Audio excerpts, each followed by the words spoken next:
course, though the law outlaws direct and indirect discrimination and victimization, harassment, the claims to employment tribunals continue to rise. And there's one sexual harassment case in employment tribunal every week over the last 5 years. So I guess what I'm trying to say is that the law actually hasn't done it. And what we really are talking about is organizing and struggling and fighting. And whatever that means. I don't have any easy answers, but the law certainly isn't doing it for women in Britain. In the public sector, which is where I work, employment is highly gendered, with extreme patterns of both horizontal and vertical segregation. Horizontal in the sense that women tend to be school cooks, supervisors, home care workers, so there's a kind of that level of people, but also vertical in that the low paid in the same kind of job categories tend to be women. So head teachers tend to be men and teaching assistants tend to be women. So it's vertical and horizontal.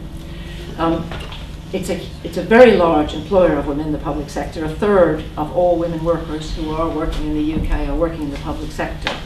And a very, very high proportion of theirs, it surprised me, are part-time. Local government and the NHS are the two largest employers, and both have predominantly female workforces. So it's a huge group of workers. In local government, half workers are working part-time, which surprised me as well. It's enormous numbers of people. And according to Carol Thornley of Keele University, who's done a lot of work in looking at these areas, in local government, the deterioration in gross pay since 1992 has been enormous. And actually, for women workers measured against men, it's widened between 1998 and 2002. So the pay gap is actually getting bigger, according to her research.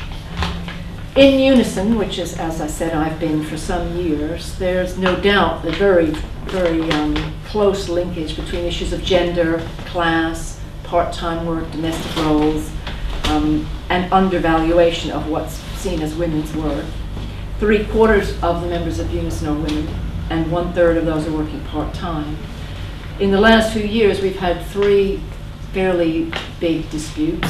London waiting dispute on pensions, and a dispute on pay last summer.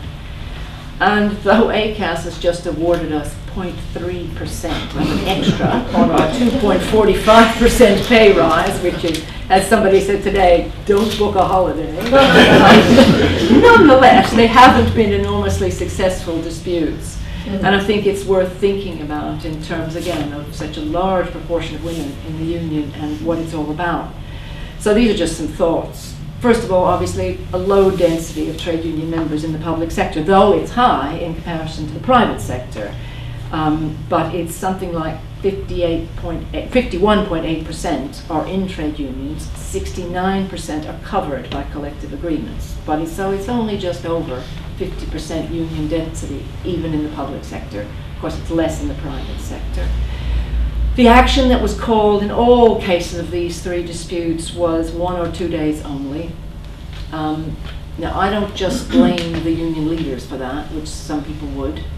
I think there are complex issues in the public sector now after 20 years, post-Thatcher, etc.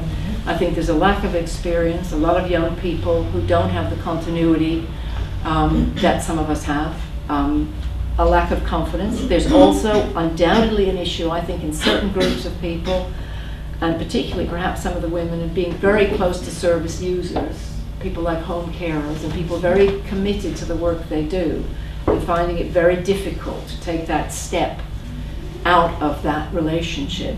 And then, of course, privatization, cuts, contracting out, all those things. I mean, in Camden, we've got something like 1,500 agency workers in a workforce of 6,000.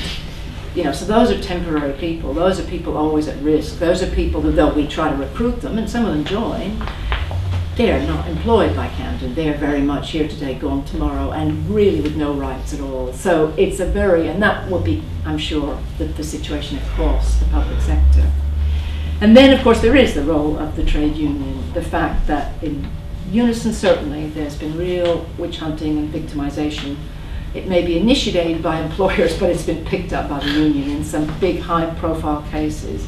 And that, you know, relationship to new labor and the tendency to the sort of partnership view with the employers, frankly, which you're always fighting, that somehow we're all in the same boat. And what's good, if it's good for local government, it's good for the workforce, it's good for everybody.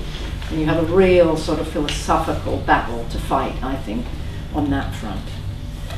It has to be said as well, and again, I've been reflecting upon this. I was very active in the women's group in Camden Nelgo, but self-organization has not always worked in these unions to mobilize. I'm not against it at all. I've always supported it, but it hasn't worked. It's reflected very much, certainly in my own workplace, this sort of social democratic way of organizing things. When there was a women's unit, there was a gay and lesbian workers unit, there was a black workers unit, there were disabled people's unit. All that went in the kind of 80s, and big cuts and all the rest of it. And frankly, the union organization, which really reflected that, also began to fall apart. The only really effective group still in the self-organized groups is the black workers group in our situation. That may not be the case everywhere. And in fact, nationally, the Women's Committee in Unison is very, very conservative. It's one of the most conservative forces. So it's very contradictory, though I would support it. I find it's full of contradiction and something to be thought about within the trade union context. So finally, I think that International Women's Day has still got meaning.